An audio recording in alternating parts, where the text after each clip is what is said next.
Il est 8h15 du matin, nous sommes en plein milieu de la baie de Saint-Brieuc sur le bateau de Jean-Michel Le Hégarate, la Margouille. La pêche à la coquille Saint-Jacques va ouvrir dans quelques instants, elle dure 45 minutes et pas une minute de plus. Avant de vous emmener pêcher avec nous, écoutez, chut, la coquille Saint-Jacques nage. Allez, biche! C'est parti! Sur ce bateau, 2 filets métalliques raclent les fonds marins. Mais pour une coquille Saint-Jacques de meilleure qualité, Jean-Michel Le Hégarate sait exactement où se positionner. On pêche dans les fonds rocheux, dans les bancs de sable en fait, au milieu des roches. C'est là qu'on a les meilleurs ou comment ça se passe ? Les coquilles sont généralement plus belles vu que c'est moins travaillé. Dès qu'on sent que ça commence à diminuer un secteur, vu qu'on n'est pas nombreux à travailler dedans, c'est plus facile pour nous de gérer d'une année sur l'autre ou même pendant la campagne de laisser reposer un peu et de pouvoir y retourner après. C'est bon! Une fois les dragues levées, Yves, le matelot, s'attelle au triage et nettoyage des coquilles. Un travail au centimètre près. Il faut qu'elle fasse plus de 10,2 cm. Donc celle-ci est trop petite, donc elle passe pas. Celle-là est bonne. Voilà, et donc on vérifie qu'elle soit toute bonne. Ça a pas l'air vilain, bon? C'est de la belle cam, hein? Ah, C'est de la belle cam? Et la pêche a été bonne, plus de 750 kilos pêchés. Le tout dans la bonne humeur et pour ça, ces musiques des années 80 en continu sur le bateau. À chaque retour au port, l'équipage de la Margouille décompresse en tournant des petits clips pour amuser la galerie.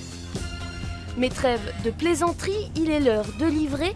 Direction le restaurant Une Étoile aux Pesquettes, tenu par le chef Mathieu Aumont. Bon, la pêche, ça a été. Ah, nickel. Ouais, super. Ah, elle est belle, là. Hein, ouais. Tous les verres, on va avoir une belle Saint-Jacques sans corail, très ferme, avec, comme je disais, ce super goût, cette fraîcheur. Voilà, c'est vraiment la perle de la baie, quoi.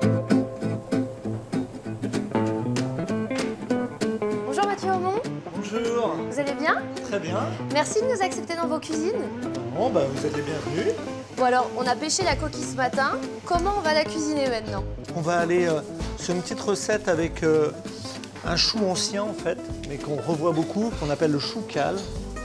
On va prendre des belles betteraves très goûteuses. Là, une betterave jaune hein, qu'on a. Et là, juste on enfourne à 180 degrés pendant 2 heures.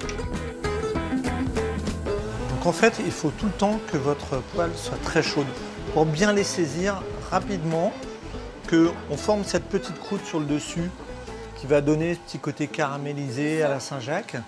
Et en même temps qu'à l'intérieur, elle soit limite crue, parce que quand on la croque, moi ce que j'adore, c'est comme dans un coquillage, c'est qu'on ait le jus.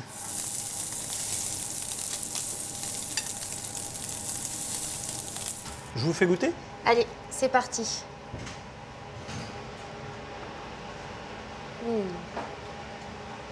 Ah bah oui. Voilà. Ce côté bien goûteux, bien saisi sur le côté, et en même temps on croque la Saint-Jacques avec le goût de la mer à l'intérieur. C'est excellent. Voilà. J'ai hâte de dresser l'assiette avec vous. Voilà.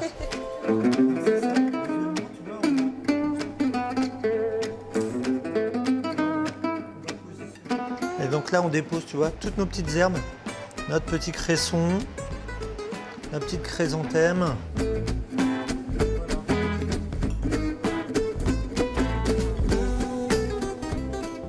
Merci beaucoup Mathieu pour cette recette. Merci. C'était vraiment excellent. Vous avez du coup maintenant l'entrée ou peut-être même le plat. Qu'est-ce que vous conseillez? Vous plutôt en Oh, entrée? en entrée, c'est bien, on démarre sur une note de fraîcheur pour les fêtes, c'est bien. L'entrée idéale pour les fêtes avec des bonnes Saint-Jacques. Alors maintenant, je vous propose de faire cette recette à vos fourneaux et on se retrouve demain. Et demain, après la mer, honneur à la terre, avec la recette de poitrine de porc.